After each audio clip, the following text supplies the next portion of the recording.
आखिरकार आज हम बात करने वाले हैं क्लाइमेट चेंज पर। जो क्लाइमेट चेंज है, क्लाइमेट चेंज का पहला मुद्दा है पर्यावरण प्रदूषण। क्या है पर्यावरण प्रदूषण? पर्यावरण प्रदूषण करना अगर हमने बंद कर दिया तो शायद क्लाइमेट चेंज में थोड़ा बहुत इफेक्ट पड़ेगा या फिर हमारा क्लाइमेट चेंज थोड़ा बहुत जरूर सुधरेगा। अगर हम माने कि क्लाइमेट चेंज की शुरुआत या पर्यावरण प्रदूषण की शुरुआत जेम्स वाट ने की थी, तो हाँ जेम्स वाट ने की थी। या फिर जेम्स वाट ने अगर पर्यावरण प्रदूषण या फिर प्रदूषण फैलाने की शुरुआत की थी तो कैसे की थी? उन्होंने भस्म ऊर्जा या फिर स्टीम इंजन की खोज की थी, जिससे स्टीम इंजन की खोज की और उसके बाद धीरे धीरे सारी चीजें बढ़ती गई और आज हमारे भारत में बहुत ज्यादा पॉल्यूशन या फिर AQI लेवल बढ़ रहा है। अभी दिवाली के पहले जो बहुत सारे लोगों ने पटाखे फोड़े, मैं अगर आप सब बोलते हैं कि पटाखे फोड़ना सही है, गवर्नमेंट बोलती है पटाखे फोड़ना भारत हिंदुओं के लिए सही है, मुस्लिमों के लिए क्यों गलत है?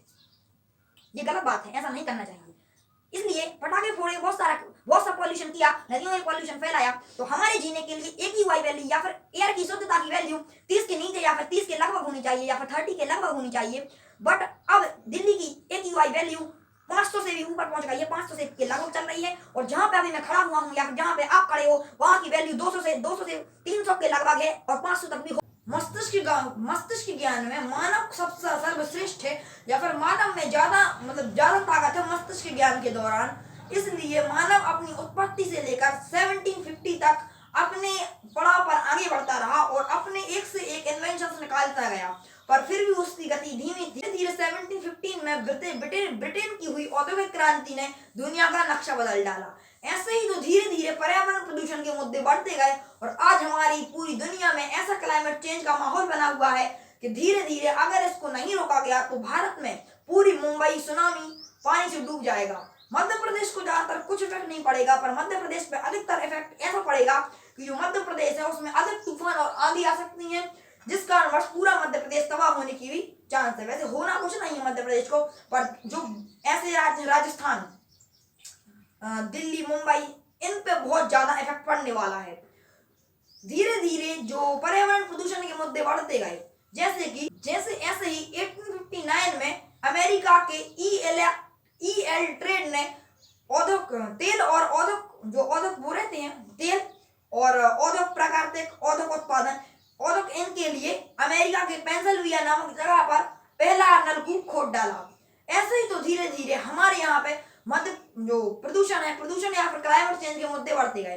कैसे बढ़ते गए? अगर आप सबने खुद ध्यान दिया होगा, आजकल गर्मी का टेम्परेचर बहुत ज्यादा बढ़ रहा है। गर्मी का टेम्परेचर उतना नहीं बता पाता जितना गर्मी बढ़ जाती है, क्योंकि हमारा जो मीटर है, शायद आप सबने देखा होगा, आपको सबको लग रहा होगा गर्मी का टेम्परेचर 45 डिग्री बता रहा है, पर फिर भी गर्मी उससे ज्यादा हो रही है।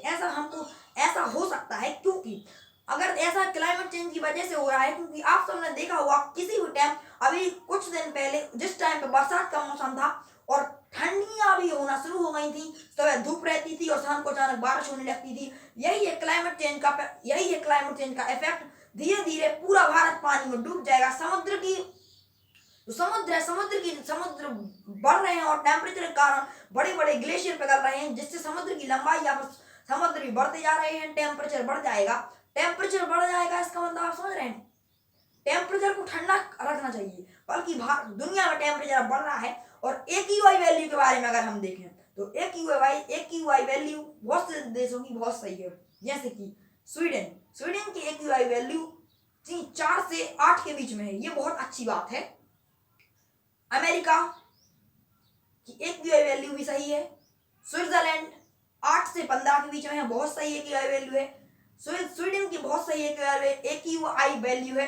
और जो अमेज़न जंगल की AQI वैल्यू 0 से माइनस तक है, तो शायद आप लोगों को वही जाना चाहिए, और उसके लिए पहले स्टडी जरूरी है। और इसका दूसरा और बहुत सारे कारण होने वाले हैं, जैसे कि आपको एक एग्जांपल देता हूँ। आप कभी कार में घूमे होंगे, आप सबके पास कार होगी, आप सबने देखा होगा कभी भी अगर आप गर्म है AC चालू करते हैं तो उसमें कोई इफेक्ट नहीं पड़ता, पर जैसे ही आप AC को के जो वो होता है उसको माइनस में पहुंचाते हैं या फिर ठंडी AC चालू करते, ठंडा हाथ में लाते हो तो AC को गाड़ी के इंजन पे लोड पड़ता है और रेस भी कम होती है, वो गाड़ी उतनी नहीं चल पाती। और आप सब ये मत सोचिएगा कि अगर आप जो इलेक्ट्रिक कार है उनका यूज करेंगे या फिर इलेक्ट्रिक बाइक्स का यूज करेंगे तो आप क्लाइमेट चेंज होने से बचा सकते हो, बल्कि नहीं, आप उनका यूज करेंगे तो इलेक्ट्रिक कार है वो उनकी मात्रा या फिर इलेक्ट्रिक जो स्कूटीज हैं उनकी मात्रा बढ़ती जाएगी, और उनकी मात्रा बढ़ेगी तो बैटरीज ज़्यादा बनेंगी,